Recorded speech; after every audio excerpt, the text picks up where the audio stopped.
Enquanto a maioria encara o mercado como um cassino iluminado, existe um grupo que age como se estivesse jogando xadrez num salão de pôquer. Pensa no mínimo, ganha no longo prazo e raramente se vê no andar de baixo. A chamada tática dos 1% não é um segredo místico reservado a gurus.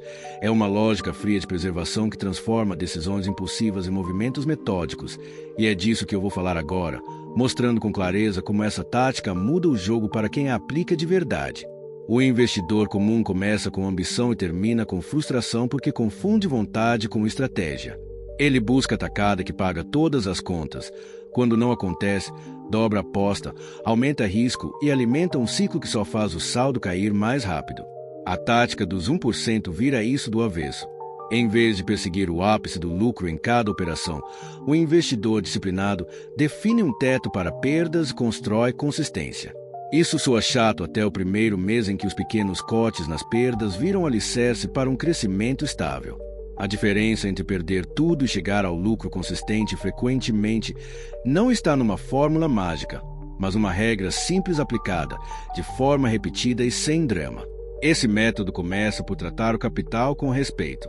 O capital deixa de ser um número abstrato e vira um guardião do futuro. Se a perda por operação for limitada a uma fração pequena, todo o resto do plano sobrevive. Imagine uma conta onde cada queda é contida. A recuperação deixa de ser uma maratona impossível e vira uma sequência de passos que se acumulam. A tática exige fazer cálculo. Sim, mas sobretudo exige a coragem de obedecer a uma regra quando a emoção pede o oposto.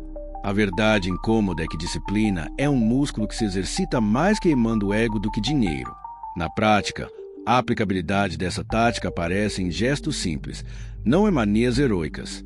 Define-se o capital de risco, calcula-se o valor que corresponde a 1% desse capital e dimensiona-se a posição para que, se o mercado for fechar a porta na cara, o prejuízo caiba nessa margem.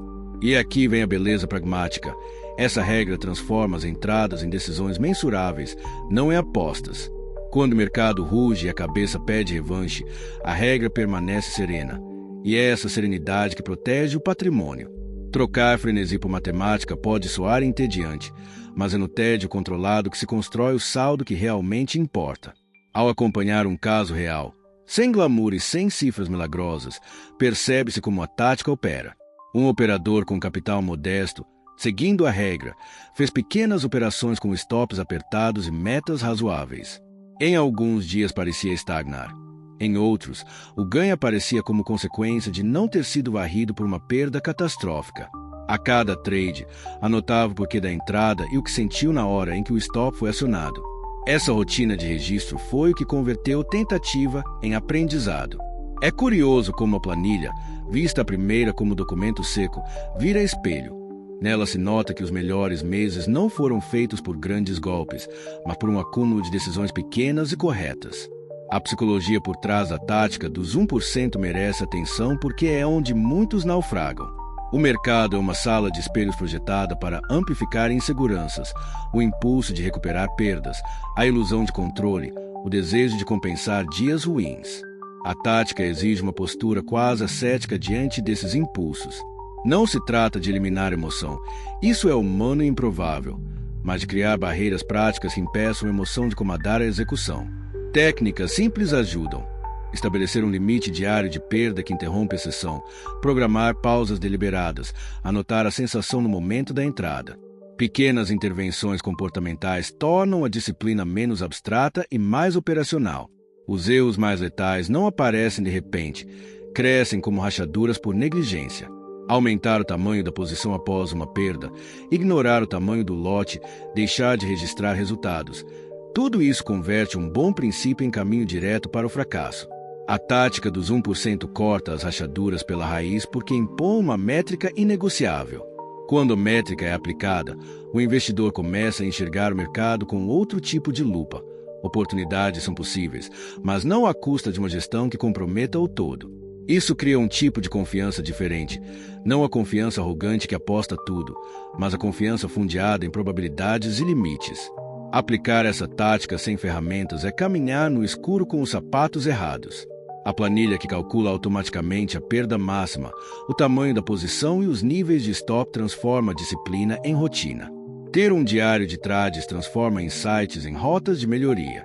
E sim, há uma diferença imensa entre alguém que sabe a regra e quem a pratica todos os dias com calma e registro. A prática cria um feedback loop que, ironicamente, faz com que o investidor se torne menos apto a repetir os mesmos erros. E é nesse ponto que o jogo muda de fase. Disciplina replicada vira vantagem competitiva. Para quem está começando, a sensação de querer correr é real e compreensível. A tentação de pular etapas existe porque ganhos rápidos vendem bem como ideia. O que muda para quem decide seguir a tática é a promessa realista, resultados menos espetaculares no primeiro instante, mas mais duradouros ao longo do tempo. E há algo libertador nisso. Retirar a pressão do tudo ou nada permite decisões mais honestas e menos dramáticas. Quando o objetivo é viver do mercado, consistência supera heroísmo e a tática dos 1% é o molde que transforma intenção em trajetória. Existe também um aspecto prático sobre setups e regras de entrada que não precisa de complexidade. Escolher uma ou duas configurações e dominá-las é mais eficaz do que perseguir um universo infinito de sinais. Menos variabilidade significa mais previsibilidade no comportamento do portfólio. Isso facilita o cálculo do risco e a aplicação consistente da regra. E quando a regra é aplicada com regularidade, surge um fenômeno simples e poderoso: a redução da ansiedade. A clareza operacional reduz o ruído mental e facilita a tomada de decisão. Não por eliminar risco, mas por torná-lo administrável. Agora, uma pergunta direta para provocar interação real nos comentários. Qual é a maior dificuldade em seguir regras de risco, calcular posição, controlar emoção ou cortar prejuízo? Responda com apenas uma palavra: cálculo, emoção ou cortar. Essa resposta revela muito mais do que se imagina, porque identificar o ponto fraco é o primeiro passo para corrigi-lo. E mais, quem baixar o checklist e a planilha de cálculo automático, link na descrição e no comentário fixado, terá uma ferramenta pronta para aplicar a tática sem gambiarras. Os primeiros 100 downloads recebem um checklist extra com exemplos práticos e uma breve explicação visual. É um incentivo leve para transformar intenção em ação. No tom final, sem fechar como se tudo estivesse resolvido, eu te lembro que a tática dos 1% é um começo que exige repetição mais do que inspiração. Quem aceita a disciplina passa a ver o mercado com outra lente. Quem insiste na emoção segue preso no ciclo. Se a proposta parece simples demais, é porque a simplicidade costuma incomodar as paixões, e é justamente essa simplicidade que preserva o capital e alimenta o compasso do sucesso. Se essa ideia ressoou de algum modo, deixe um like para sinalizar que assuntos práticos e sem sensacionalismo valem a pena. E inscreva-se para acompanhar mais estratégias que ajudam a transformar comportamento em resultado.